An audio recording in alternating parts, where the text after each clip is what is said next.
सबके सामने जाता, भिक्षा मांगता, कोई देता कोई नहीं देता। एक दिन उसी ट्रेन में एक सेठ बैठा हुआ था। भिक्षु को लगा कि ये तो बड़ा सेठ लग रहा है, सूट बूट पहने हुए, इससे भिक्षा मांगता हूं, कुछ ज्यादा मिलेगी। गया भिक्षु उसके पास, जाकर बोला सेठ जी। सेठ ने कहा कि मैं भिक्षा दे दूंगा, लेकिन बदले में तुम क्या दो? भिक्षु बोला जी मैं तो भिखारी हूं, मैं क्या दूंगा, मैं तो आपसे मांगने आया हूं, मैं क्या दे सकता हूं? सेठ बोला जब किसी को कुछ दे नहीं सकते तो मांगने क्यों आए हो? जो किसी को कुछ दे नहीं सकता उसे मांगना भी नहीं चाहिए। जिस दिन देने लायक हो जाओगे उस दिन मांग लेना, उस दिन दूंगा तुम्हें। भिखारी चुपचाप देखता रहा। स्टेशन आया, सेठ उतर गया। भिखारी के दिल में यह बात उतर गई कि जब किसी को कुछ दे नहीं सकते तो मांग क्यों रहे। भिखारी ने सोचा बात तो सही कह रहा, मैं किसी को देने लायक ही नहीं हूं तो मांगू क्यों? कुछ देने लायक होना चाहिए मैं। भिखारी ने सोचा जब तक किसी को कुछ दूंगा नहीं तब तक मांगूंगा नहीं, और सोचता रहा क्या दूं क्या दूं, कुछ दिमाग में नहीं आया। सुबह स्टेशन पहुंचा, मन में यही चल रहा था जब तक दूंगा नहीं मांगूंगा नहीं। तो देखा कि स्टेशन के पास बहुत सारे पौधे हैं जिन पर सुंदर सुंदर फूल लगे हुए हैं। भिखारी ने बहुत सारे फूल इकट्ठे किए, ट्रेन में चढ़ा, लोगों के पास पहुंचा, भिक्षा मांगने लगा। सबको फूल देता, भिक्षा लेता। भिक्षा देने वाला भी खुश होता, मुस्कुराता और भिक्षा देता। भिखारी ने देखा कि मैं लोगों को फूल देता हूं और लोग मुझे भिक्षा ज्यादा दे रहे हैं, लोग मुस्कुरा भी रहे हैं, खुश भी हो रहे हैं। ये तो उस सेठ ने सही बात कही थी, लेने के लिए देना पड़ता है। बड़ी अद्भुत बात थी। तो ऐसे ही सिलसिला चल रहा था। एक दिन फिर ट्रेन में चढ़ा और उसने देखा कि वही सेठ बैठा हुआ है। सेठ के पास पहुंचा, कई दिनों से इंतजार कर रहा था कि सेठ आएगा तो उसको बोलूंगा। पहुंचा सेठ के पास, सेठ को बोला कि आज मेरे पास देने के लिए है, ये लीजिए फूल और मुझे भिक्षा दीजिए। सेठ ने मुस्कुराते हुए उसे कुछ पैसे दे दिए और सेठ ने कहा कि वाह, बहुत अच्छा काम किया तुमने, अब तुम भिखारी नहीं रहे हो, व्यापारी बन गए हो। भिखारी फिर सेठ की तरफ देखता रह गया। सेठ का स्टेशन आया, चला गया।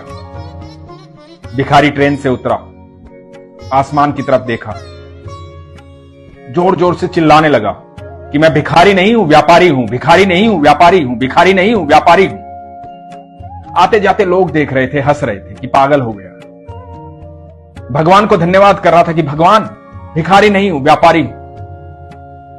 2 साल बाद स्टेशन पर 2 लोग खड़े थे, सूट बूट पहने हुए। पहले व्यक्ति ने दूसरे की तरफ देखा और कहा कि पहचाना? तो दूसरे व्यक्ति ने हाथ मिलाया और कहा कि हम शायद पहली बार मिल रहे हैं। तो पहले व्यक्ति ने कहा कि नहीं, हम तीसरी बार मिल रहे हैं। तो दूसरे व्यक्ति ने कहा कि हम पहले कब मिले हैं? तो पहले व्यक्ति ने कहा कि मैं ट्रेन में भिक्षा मांग रहा था और आपने मुझे सिखाया था कि जब तक देना नहीं जानते हो तब तक मांगना मत, पहले देना सीखो फिर मांगना। ये प्रकृति का नियम है। बीज बोओगे तभी पेड़ उगेगा, तब फल लगेंगे, तब आपको फल की प्राप्ति होगी। पहले देना सीखो। उसके बाद मैंने आपको फूल दिया, दूसरी बार मिला, आपने मुझे भिक्षा दी और आपने मुझे मेरा ज्ञान करवाया। आपने कहा कि मैं भिखारी नहीं, व्यापारी हूं। बस वो दिन था जहां मुझे ज्ञात हुआ कि ईश्वर ने मुझे इस धरती पर भेजा क्यों। उससे पहले मैं अपने आप को भिखारी ही समझता था, मुझे मेरा ज्ञान नहीं था। आपने मुझे वो ज्ञान दिया।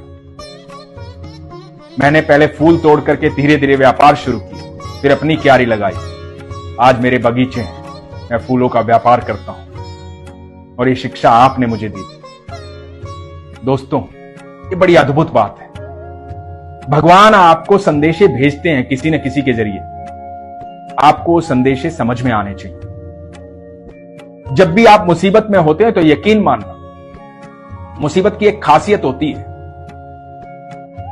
मुसीबत जब भी आती है तो हल साथ लेकर आती है। समस्या एक होगी, हल कई सारे होंगे। लेकिन समस्या की दूसरी खासियत यह होती है कि जब समस्या आती है तो दिमाग काम करना बंद कर देता है। वहां पर जब आप ईश्वर के बंदे होते हैं, संतुलित होते हैं, सरल होते हैं, भगवान पर विश्वास रखते हैं, तो आपका दिमाग काम करना शुरू कर देता है और आपको सारे हल दिखाई देने शुरू हो जाते हैं। आपके अंदर हमेशा स्थिरता और सहजता होनी चाहिए। हर समस्या अपना हल लेकर आती है, इसलिए आज के बाद जब भी समस्या आए घबराना मत। ईश्वर को याद करना और देखना कि हल कहां है। दूसरी बात जो उस व्यक्ति ने कहा था, हमेशा देने की नियत रखो। जब आपकी देने की नियत होगी तो आपको खुद ब खुद प्राप्त होना शुरू हो जाएगा। यह प्रकृति का नियम। आपके अंदर देने का भाव होना चाहिए, आप यकीन मानते। जब आपका देने का भाव होगा तो ईश्वर कभी भी आपको ऐसी स्थिति में नहीं आने देगा जहां आपको किसी के सामने हाथ फैलाने पड़े। और एक दूसरी बात जो उसने कही थी वो ये कि आप अपने आप को पहचानो। आप साधारण नहीं हो, ईश्वर की संतान हो। ईश्वर ने आपको किसी मकसद से यहां भेजा। हारो मत, घबराओ मत, पहचानो अपने आप को। यदि आपको लगता है कि आप ऐसी परिस्थिति में जहां आप दुखी हैं, परेशान हैं, या तो उसको हल करो या फिर अपनी परिस्थिति को बदल डालो, क्योंकि आपका मकसद इस धरती पर आकर के रोना नहीं है, बिलखना नहीं है, दूसरों की बातें सुनना नहीं है, एक सफल कार्य करना है। इस यात्रा का संपूर्ण फायदा उठाना है। इस पृथ्वी पर आए हो, इस पृथ्वी को देखो, निहारो, आनंद लो। ईश्वर से प्रार्थना करो कि आपको सक्षम बनाए, आपको वो सारी चीजें प्रदान करें जिससे आप इस सफर का आनंद ले पाए। वो कैसे होगा? जब आप अपना मन शांत करोगे, अपनी समस्याओं का खुद से हल करोगे, क्योंकि आपकी समस्याओं का हल सिर्फ आपके पास है और किसी के पास नहीं है। यह आपको सोचना पड़ेगा कि ईश्वर ने क्या संदेश दिया है मेरे जीवन के लिए। ये जो कहानियां, ये अनुभव मैं आपको सुनाता हूं, इन अनुभवों में बहुत सारे सवालों के जवाब होते हैं।